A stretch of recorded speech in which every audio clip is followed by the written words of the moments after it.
दोस्तों, छठवीं मौसम अगर मैं कुछ आमदन लेना अभी तो कोर कमांडर कॉन्फ्रेंस के अलामिये की स्याही खुश्क नहीं हुई थी।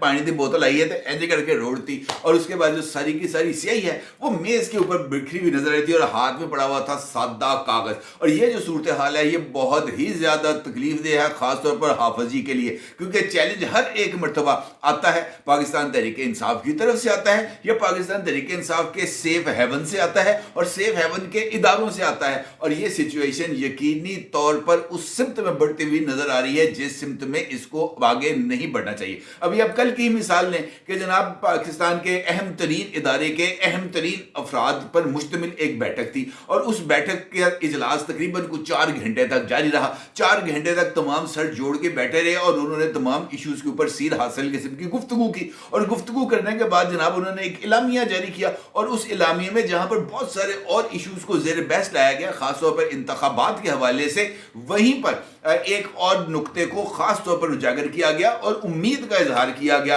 कि जनाब सियासी और माशी इस्तेहकाम के लिए जो माहौल दरकार था इन इंतखाबात के नतीजे में वो माहौल हमें मिल गया है। यानी इस बात की उम्मीद की गई कि जनाब ये जो स्टेबिलिटी का टाइम है इंतखाबात के बाद वो बरकरार रहेगा, लेकिन कहाँ यार, ये तो मुझे लगता है कि शायद नसीब में ही नहीं लिखा हुआ और हाफिज जी शायद इस सारे चक्कर के अंदर एक मरतबा फिर एक नई जिसे हम कह सकते हैं ना रस्साकशी, उसका शिकार होने जा रहे हैं। क्योंकि आज ही पेशावर हाई कोर्ट ने एक मरतबा फिर सुप्रीम कोर्ट ऑफ पाकिस्तान के वाज़ेह रिमार्क्स और कई मरतबा जुरिस्डिक्शन के हवाले दिए जाने के बावजूद अपनी दायरा कार से बाहर निकलते हुए एक अबूरी जजमेंट जारी की है। हंगामी बुनियाद पर दरखास्त की वसूली, हंगामी बुनियाद पर दरखास्त की तश्कील, समात के लिए बेंच की तश्कील, हंगामी बुनियाद पर बगैर किसी दूसरे फरीक को सुने यकतरफा मारूजात को मंजूर करते हुए अबूरी हुक्म को जारी करना और अबूरी हुक्म को जारी करते हुए इलेक्शन कमीशन ऑफ पाकिस्तान की तरफ से वो तमाम अरकान असम्बली जिनको सुन्नी इत्तेहाद काउंसिल की तरफ से मखसूस नशिस्तें अलॉट ना करने के फैसले की बिना पर दीगर जमातों में उसको तकसीम किया गया था, उस फैसले को अमलन मुअत्तल करते हुए स्पीकर नेशनल असम्बली जनाब सरदार अयाज सादिक साहब को पाबंद कर दिया गया है कि आपने इन अरकान असम्बली से हलफ नहीं लेना जिनका notification election commission of Pakistan ने कल ही जारी किया है। और उसके बाद ये जो अहम तरीन 6 सवालात को तश्कील दिया गया और उसके बाद एक लार्जर बेंच की तश्कील के लिए मामले को पेशावर हाई कोर्ट के चीफ जस्टिस तक पहुंचा दिया गया। क्यों? ये एक बड़ा ही इंपॉर्टेंट सवाल है। सवाल ये है कि क्या वजूहात बन रही हैं कि हर एक मामला जो किसी न किसी तरीके से पाकिस्तान तहरीक इंसाफ से वाबस्ता होता है वो पेशावर हाई कोर्ट में जाता है और पेशावर हाई कोर्ट से उसमें पाकिस्तान तहरीक इंसाफ के लिए रिलीफ का पैकेज बरामद होता है और फिर इस रिलीफ के पैकेज के against supreme court of Pakistan से फैसला आता है और उस फैसले की बुनियाद पर काजी की अदालत के ऊपर एतराजात आयद किए जाने शुरू हो जाते हैं। क्या वजह है कि खासतौर पर उस मौके पर जब कोर कमांडर्स कॉन्फ्रेंस के इलामिये में पाकिस्तान में इस्तेहकाम की बात की गई थी, एक मरतबा फिर उस इस्तेहकाम को सबूताज करने की कोशिश की जा रही है। अगर आपको नहीं यकीन आता कि इन तमाम सवालात का की बेस जो है वो मजबूत है तो फिर इन सवालात का अगर हम जवाब तलाश करें और उस जवाब के अंदर मैं आज इमरान खान साहब की तरफ से की जाने वाली मीडिया टॉक का जिक्र करूं तो आपके सामने सारी की सारी कहानी खुल जाएगी। क्योंकि उस मीडिया टॉक जिसमें इमरान खान साहब ने बहुत सारे इश्यूज का अहाता करने की कोशिश की है, वहां पर 2 ऐसे इशारे या 2 ऐसी ख्वाहिशात का इजहार किया है जो इस पूरे के पूरे सिनेरियो में बहुत ही ज्यादा अहमियत की हामिल है। इमरान खान साहब ने अपनी जो मीडिया टॉक है जो अडयाला जेल के अंदर उन्होंने की, उसमें उन्होंने एक जानिब जो है वो इस बात का इजहार किया कि शरीफ फैमिली इस वक्त वोट को इज्जत दो की जगह पर बूट को इज्जत दो पर आ चुकी है और वो वोट को इज्जत नहीं दे रहे। इसके साथ साथ उन्होंने ये कहा कि पाकिस्तान तहरीक इंसाफ यानी सुन्नी इत्तेहाद काउंसिल को मखसूस नशिस्तें ना देकर जमहूरियत की नफी की गई है। जिन जमातों को पाकिस्तान तहरीक इंसाफ की मखसूस नशिस्तें बांटी गई हैं वो ये मखसूस नशिस्तें हासिल करने की उनकी वो बनती नहीं थी, उनकी गुंजाइश नहीं थी, उनको आउट ऑफ दी वे जाकर इसे अकोमोडेट किया गया। फिर उन्होंने कहा कि ये जो 9 मई का बयानिया है ये इंपॉर्टेंट नुकता है। 9 मई का बयानिया 8 फरवरी को फेल हो गया था, लोग नहीं माने कि हमने कोई गद्दारी की है। और उसके बाद इमरान खान साहब का ये कहना था कि गुलाम बनकर नहीं बैठ सकता, हमें गुलामी कबूल करने का कहा जा रहा है, गुलामी कबूल करने वाली कौम वैसे ही ख़त्म हो जाती है। अब अगर आप गौर करें तो इमरान खान साहब की मीडिया टॉक के अंदर जो नकात हैं, जिसके बारे में मैंने आपसे कहा कि ये 2-3 नकात बहुत ही ज़्यादा अहमियत के हामिल हैं, ख़ासतौर पर शो ऑफ पावर से मुतल्लिक जो इमरान खान साहब ने गुफ्तगू की वो बहुत ज़्यादा अहमियत की हामिल है। क्योंकि हालिया दिनों के अंदर इमरान खान साहब के जेल में जाने के बाद और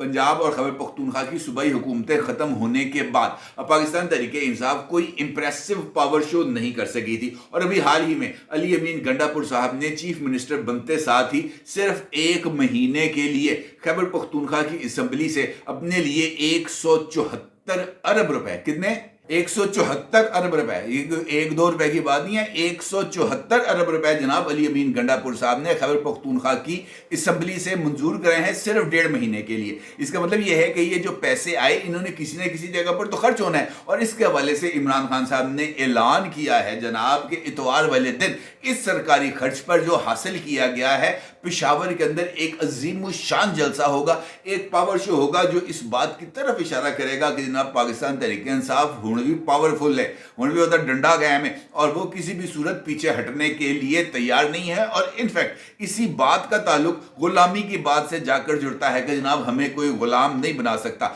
दूसरा इंपॉर्टेंट एस्पेक्ट जो इमरान खान साहब की मीडिया टॉक के अंदर सामने आ रहा है वो भी बहुत ही ज्यादा अहमियत का हामिल है, क्योंकि इस मीडिया टॉक के अंदर इमरान खान साहब ने बरमला इस बात का इजहार किया है कि वो ख्वाहिशमंद है कि कोई उनके साथ राब्ता करे। इमरान खान साहब का ये मानना था कि अगर कि वो ये कहते थे कि जेल में उनके हालिया दिनों में यानी 8 फरवरी के बाद, 8 फरवरी से पहले उनके मुज़ाकरात हुए हैं, उनकी कोई बातचीत हुई है। इसका इमरान खान साहब ने इशारा दिया है कि जनाब 8 फरवरी से पहले हेलो हाई हुई है, राब्ता हुआ है, एक्सचेंज ऑफ थॉट्स हुआ है। लेकिन वो ये कहते हैं कि 8 फरवरी के बाद जेल में किसी से मुज़ाकरात नहीं हुए। मुझे पता है कि पैगाम क्यों नहीं भेजा गया, लेकिन ये अभी नहीं बता सकता। इसका मतलब ये है कि इमरान खान साहब ने ये तासुर देने की कोशिश की है कि उनके साथ जो टर्म्स एंड कंडीशंस डिक्टेट कराने की उनको कोशिश की जा रही थी, गुलामी वाली बात से ये चीज़ें रिलेट करती है, वो तमाम की तमाम चीज़ें इमरान खान साहब ने मुस्तरद कर दी हैं। इमरान खान साहब ने किसी भी तरह की डील लेने से इनकार कर दिया है, किसी तरह का पैकेज कबूल करने से इनकार कर दिया। और उन्होंने कहा है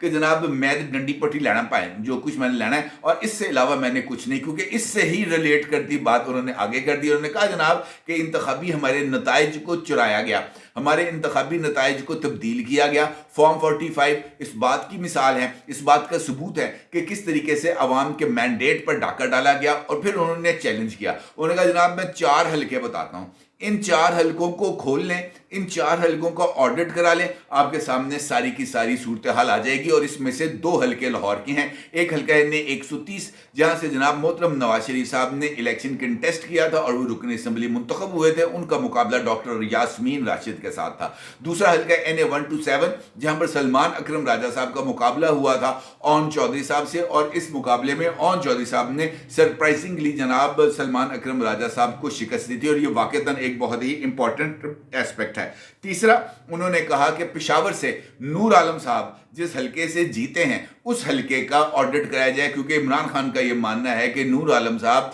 1.5 लाख वोट लेकर किसी भी सूरत इलेक्शन जीतने की पोजीशन में नहीं थे, उनको इलेक्शन जितवाया गया। और चौथा हलका उन्होंने कहा कि जनाब ये आप पर है, इस्लामाबाद की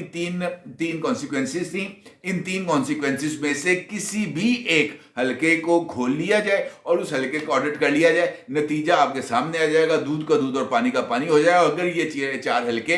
बिल्कुल दुरुस्त साबित हो गए तो फिर इन इंतखाबात को जायज़ और दुरुस्त तस्लीम किया जा सकता है। इसके बारे में इमरान खान साहब ने अपनी जुबान को तालू से चिपका कर रखा। उन्होंने चैलेंज तो कर दिया, लेकिन इस बात का उन्होंने जिक्र नहीं किया कि जनाब अगर वो अपनी इस चैलेंज के अंदर नाकाम हो जाते हैं और इन चारों के चारों हलकों का जो फ्रांजिक है वो दुरुस्त निकल आता है तो फिर क्या होगा, इसके ऊपर उन्होंने कोई बात नहीं की। हालांकि ये कहना चाहिए था कि जनाब अगर ये ठीक हो गया तो मेरी LOV फिर हाँ जी, لیکن یہ انہوں نے نہیں کہا۔ عمران خان صاحب نے خیبر پختونخوا کے بھی کسی صوبائی حلقے کی یا قومی اسمبلی کے حلقے کی بات نہیں کی کہ جناب اس کا بھی فرانسک کرایا جائے، کیونکہ ان کو اس بات کا یقین ہے کہ خیبر پختونخوا کے اندر جو بھی الیکشنز ہوئے، کیونکہ وہ وہاں سے جیت گئے ہیں، وہ تمام کے تمام الیکشنز فیئر اینڈ فری ہوئے ہیں۔ البتہ نور عالم صاحب کے اوپر ان کو ذاتی غصہ ہے، کیونکہ جب وہ اقتدار میں تھے تب بھی نور عالم نے ان کے ناک میں دم کیا ہوا تھا، ہر روز نیشنل اسمبلی کے فلور کے اوپر مہنگائی کا ذکر کرتے تھے، اور اس کے بعد جب عمران خان کے خلاف تحریک عدم اعتماد کا ذکر آیا تو نور عالم صاحب ان تمام لوگوں میں شامل تھے جنہوں نے عمران خان کو پر اعتماد کا اظہار نہ کرنے میں سب سے پہلے انہوں نے پہلے کہا جناب آپ بندہ اس لائق نہیں کہ انہیں ووٹ دیتا جائے، یہ وہ لہٰذا ان کے اوپر جو عمران خان صاحب کا غصہ ہے وہ جائز ہے۔ البتہ جو عمران خان صاحب نے اپنے لیے جو سیف ہیون تشکیل دے دی ہے وہ اب میرا خیال یہ ہے کہ ریاست کے لیے ایک بہت بڑا درد سر بننے جا رہی ہے، کیونکہ جس طریقے سے عمران خان صاحب کا یہ تیسرا ٹینیور ہے، اور اس کا مطلب یہ ہے کہ عمران خان صاحب نے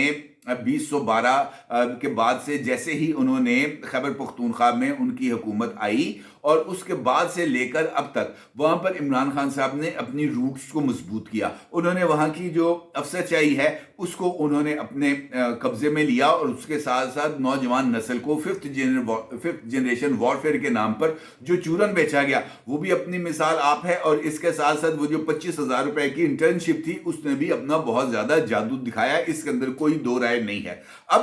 صورتحال یہ ہے کہ عمران خان صاحب کا جو وائرس ہے یعنی عمران وائرس وہ اب تمام تر اداروں میں پایا جاتا ہے، اور خود کئی مواقع پر پشاور ہائی کورٹ سے اس طرح کا ریلیف دیا گیا جو ریلیف بنتا نہیں تھا۔ مثال دیتا ہوں آپ کو، ابھی جو بندہ پنجاب سے تعلق رکھتا ہے، چاہے وہ اسلم اقبال ہیں، چاہے وہ شیخ وقاص اکرم ہیں، چاہے وہ کوئی اور بھی لیڈر ہے، وہ آپ کو نمودار ہوتا ہوا نظر آتا ہے پشاور سے، پشاور ہائی کورٹ کے روبرو جاتا ہے، وہاں پر جا کر اپنے لیے انٹرم بیل اپلائی کرتا ہے، اس کو راہداری ضمانت ملتی ہے، اور اس راہداری ضمانت کے بعد وہ بندہ پنجاب میں آتا ہے، یا کم از کم اس وقت سے لے کر اب تک وہ کورٹ آف لاء کے اندر پیش ہو کے اپنے لیے ضمانت کو کنفرم نہیں کراتا۔ ہاں یہ ضرور ہے کہ حلف لینے کے بعد وہ پروڈکشن آرڈر کے ذریعے اسمبلی کی کارروائی کا حصہ بننے کا ایلیجبل ضرور ہو جاتا ہے، لیکن اس جیسے اور بھی بہت سارے واقعات ہیں جہاں پر پشاور ہائی کورٹ نے اپنی جورسڈکشن سے باہر نکل کر جس طریقے سے ڈی لیمیٹیشن کے معاملے پر الیکشن کمیشن آف پاکستان کے فیصلے کو پشاور ہائی کورٹ کی طرف سے ہی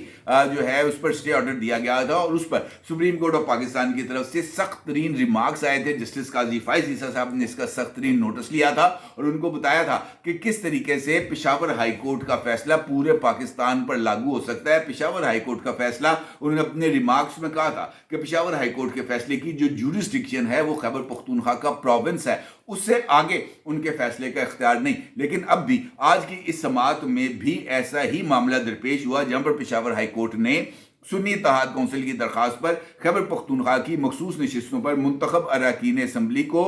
حلف اٹھانے سے روک دیا، اور اس کے بعد جو درخواست آج ہی دائر کی گئی تھی اس درخواست پر آج ہی حکم امتناع بھی جاری کیا گیا، اور وہاں پر جناب یہ جو پاکستان تحریک انصاف کے وکیل ہیں قاضی انور نے دلائل دی اور انہوں نے کہا کہ جناب پاکستان تحریک انصاف کے جو آزاد امیدوار تھے انہوں نے انتخابی نشان نہ ملنے پر آزاد حیثیت سے الیکشن لڑا، اس کے بعد وہ سنی اتحاد کونسل میں شامل ہو گئے۔ خیبر پختونخوا میں خواتین کی 21 مخصوص نشستیں اور 4 اقلیتی نشستیں ہیں جو تمام جماعتوں میں تقسیم کی گئیں، لیکن وہ سنی اتحاد کونسل کو نہیں دی گئیں، جو ہے بنیادی آئین کی جو اسکیم ہے اس کے منافی ہے۔ اس پر انہوں نے دلائل چلے دیے، اور اس کے بعد اس سماعت کا تحریری حکم نامہ جاری کر دیا گیا، جس میں حکم نامے کے مطابق جج صاحبان نے اس پر ذکر کیا ہے کہ وکلاء نے دلائل دیے کہ قومی اسمبلی کی مخصوص نشستوں کو غیر قانونی طور پر الاٹ کیا گیا۔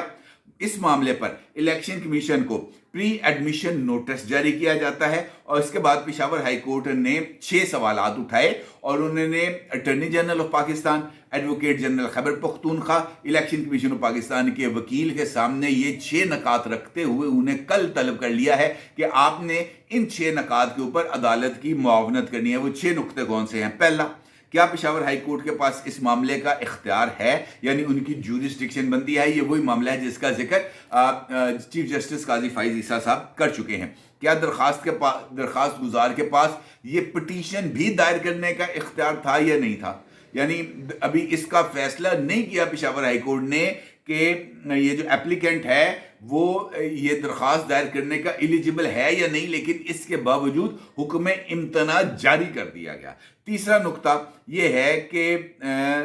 आइन और इलेक्शन एक्ट के मुताबिक क्या दरख्वास्त गुजार के पास मखसूस नशिस्तों के लिए केस का हक है, यानी अभी तक मेरिट का फैसला नहीं हुआ। चौथा, क्या मखसूस नशिस्तें खाली रखी जा सकती हैं या बाकी जमातों में तकसीम हो सकती हैं। मखसूस नशिस्तों की फहरिस्त ना जमा कराने पर मुद्दई हो सकता है कोई भी फरीक। क्या इलेक्शन कमीशन आइन और इलेक्शन एक्ट की गलत तशरीह तो नहीं कर रहा। ये 6 सवाल हैं जनाब, और इन 6 सवालात के ऊपर मुआवनत तलब की गई है और लार्जर बेंच के लिए जो केस है वो चीफ जस्टिस को भिजवा दिया गया है, नोटिस जारी कर दिए गए हैं और उनको ये बात कह दी गई है कि जनाब स्पीकर साहब इसका हल्फ नहीं लेंगे। अब जिस तरीके से मैंने आपसे कहा कि अभी इस बात का फैसला नहीं हुआ कि दरख्वास्त गुजार के पास इस बात का हक मौजूद है कि वो पेशावर हाई कोर्ट से रुजू करे। दरख्वास्त क्या पेशावर हाई कोर्ट में दाखिल हो भी सकती है या नहीं, या पेशावर हाई कोर्ट इस मामले के अंदर मुदाखलत कर सकता है या नहीं। इन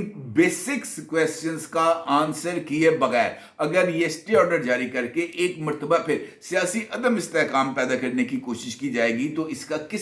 किसको नुकसान होगा। उन तमाम कुव्वतों को जो पाकिस्तान के अंदर सियासी इस्तेहकाम चाहते हैं ताकि यहाँ पर माशी इस्तेहकाम हो। और माशी इस्तेहकाम कैसे आएगा कि उसके लिए पाकिस्तान के अंदर इन्वेस्टमेंट आएगी। पाकिस्तान में इन्वेस्टमेंट के लिए इस वक्त कौन सबसे ज्यादा तगदो कर रहा है, अपने हाफिज जी। इसका मतलब ये है कि इस सारे मामले को बिलवास्ता तौर पर चैलेंज किया गया है अथॉरिटी को, हाफिज साहब की, और हाफिज साहब की अथॉरिटी को चैलेंज करने की जो कैपेसिटी है इस वक्त, ये जो मैंने जो लिंक्स आपके सामने पेश किए हैं, ये मेरा ख्याल है कि ये लिंक्स इसी सूरत में आपस में आके जुड़ते हैं। अदरवाइज इस बात की खुद पेशावर हाई कोर्ट के अपने तहरीरी हुक्मनामे में इसकी गुंजाइश नहीं बनती। अपनी राय को जरूर इज़हार कीजिएगा। आपको बहुत शुक्रिया। अल्लाह हाफ़िज़।